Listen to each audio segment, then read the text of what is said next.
ప్రేక్షకులకు నమస్కారం. ఈ రోజు మనతో పాటు ఉన్నారు ప్రముఖ ఆధ్యాత్మికవేత్త, ఆస్ట్రో న్యూమరాలజిస్ట్, శ్రీ విద్యా ఉపాసకురాలు శ్రీమతి జయప్రద గారు మనతో పాటు ఉన్నారు.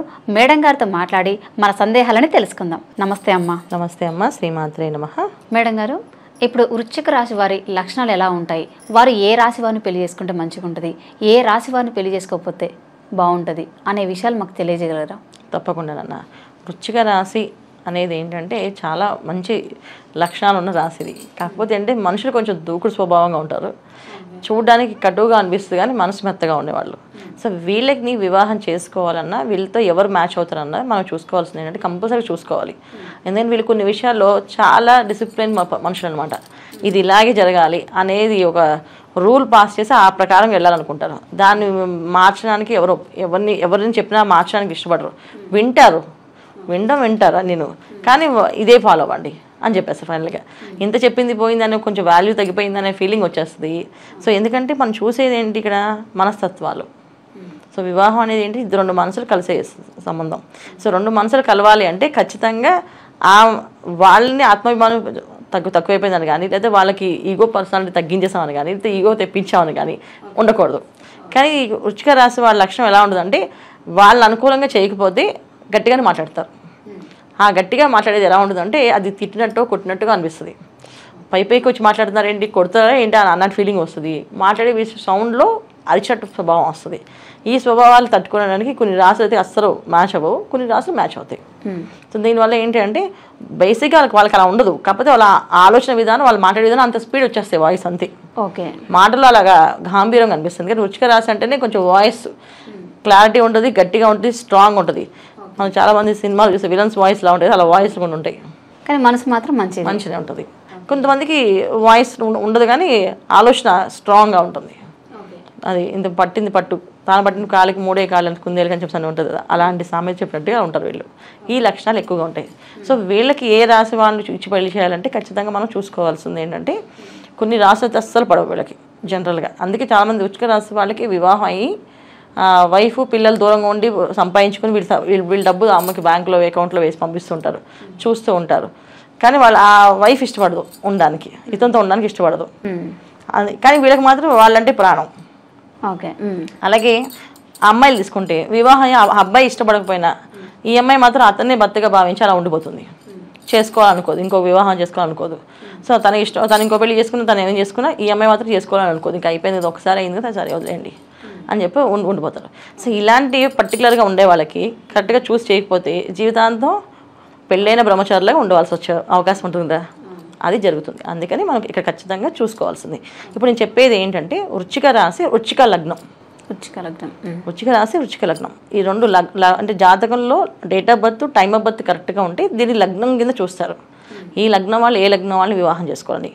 సో టైమ్ ఆఫ్ బర్త్ సరిగ్గా తెలియని వాళ్ళకి ఓన్లీ డేటే ఉంది, లేదా డేట్ కూడా తెలియదు, నామరాశి అంటే పేరుతో మాకు ఈ రాశి వస్తుందని చెప్పారు. సో అలా చూసుకునే వాళ్ళు కూడా వృశ్చిక రాశి. సో వృశ్చిక లగ్నం, వృశ్చిక రాశి ఈ కాంబినేషన్స్లో ఉన్న వాళ్ళు ఖచ్చితంగా ఏ లగ్నం వాళ్ళు కానీ ఏ రాశి వాళ్ళు చేసుకోవాలి అని చెప్తున్నాం. ఇప్పుడు వీళ్ళు ఖచ్చితంగా తులారాశి, తులా లగ్నం వాళ్ళని చేసుకోవద్దు. ఓకే, తర్వాత ధనస్సు లగ్నం వాళ్ళు చేసుకోకూడదు. అందుకని వీళ్ళకు ఉండే తత్వం ఏంటంటే తులారాశి వాళ్ళకి సెన్సిటివ్ మనస్తత్వం. ఏదైనా గట్టిగా మాట్లాడితే కళ్ళలో నీళ్ళు వచ్చేస్తాయి ఆడపిల్లలకి.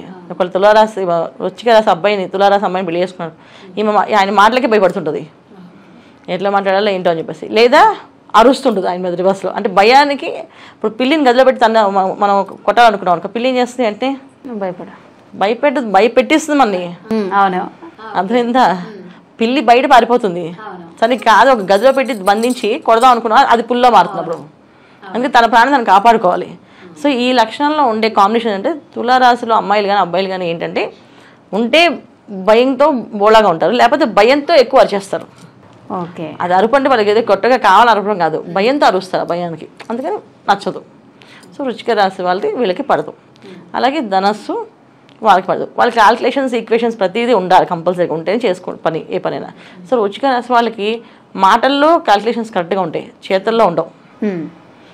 ఒక పద్ధతి మాట్లాడమనుకో దాన్ని చాలా స్ట్రాంగ్గా రూల్స్ అన్నీ మాట్లాడతారు అండి. తర్వాత రూల్స్ బ్రేక్ చేసుకుని వీళ్ళే రూల్స్ అన్నీ తాత సార్ ప్లీజ్ అండి మీకు కాలు పట్టుకుంటా వదిలేయండి మమ్మల్ని అంటే సార్ ఆఫీస్లో సరే ఓ అన్ని వదిలేస్తారు. ఓకే. సో ఇది డబ్బు తీసుకుంది, లక్షణాలు ఇవన్నీ మాట్లాడేది అన్ని పాయింట్స్ పోతాయి. సో ఎందుకంటే మనసు మెత్తగా ఉంటుంది, వాయిస్ అలా ఉంటుంది వాళ్ళది. కానీ ధనుసు రాశి వాళ్ళు అలా కాదు, మాటలు సౌమ్యంగా ఉంటాయి, పని కూడా స్ట్రాంగ్గా ఉంటుంది.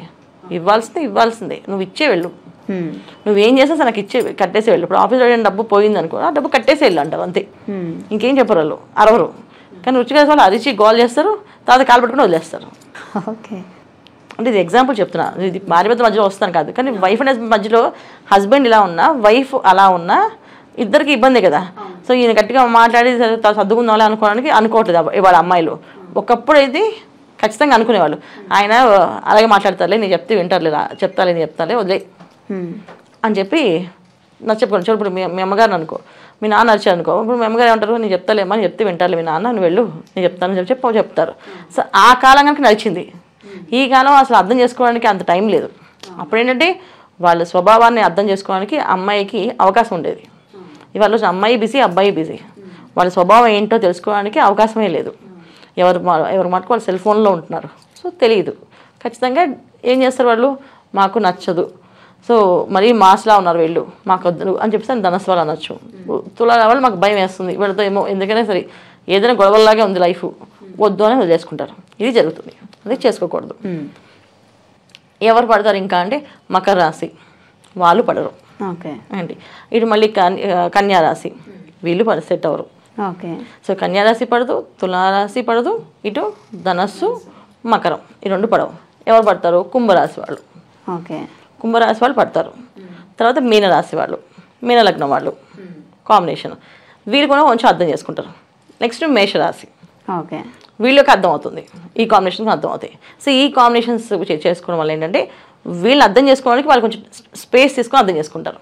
అంటే వాళ్ళకున్న కొంచెం ఓర్పు సహనం ఎక్కువగా ఉంటాయి ఆ రాశి వాళ్ళకి వీళ్ళ విషయంలో. సో తను ఇలా ఎందుకు బిహేవ్ చేస్తున్నారు, కరెక్ట్గానే చేస్తున్నారు లేదా ఏదైనా ఇబ్బంది ఉందా, నా వల్ల తప్పు ఉందా అని తెలుసుకొని కొంచెం స్పేస్ ఇచ్చి ఆలోచిస్తే బాగుంటుంది.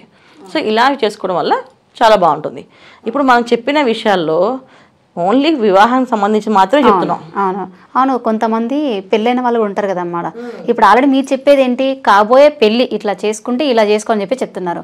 కానీ ఆల్రెడీ మాకు పెళ్ళయిందండి, సో మా పరిస్థితి ఏంటి, ఆ సమస్యకి ఏమైనా పరిష్కారం చెప్పగలుగుతారని చెప్పి చాలా మంది అడుగుతుంటారు. అటువంటి వాటికి ఏమైనా పరిష్కారం ఉందా అమ్మ? మనం వివాహం నెక్స్ట్ వచ్చే జనరేషన్ వాళ్ళు వివాహం చేసుకుంటే ఇలా చేసుకుంటే వాళ్ళకి సాత్వికమైన పిల్లలు పుడతారు, మంచి మానవత్వ విలువలు తెలిసిన వాళ్ళు అవుతారు. వీళ్ళు ఒక భార్యాభర్తలు ఇప్పుడు రాను కాలంలో ఏమవుతుంది, విడిపోవడం ఎక్కువైపోతుంది.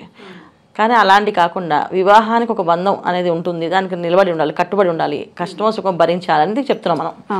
ఆల్రెడీ కష్టమో పడుతున్నారు, నిజమో పెళ్ళి అయిపోయింది, వాళ్ళు ఈ విషయాన్ని తీసుకోవద్దు మైండ్లోకి.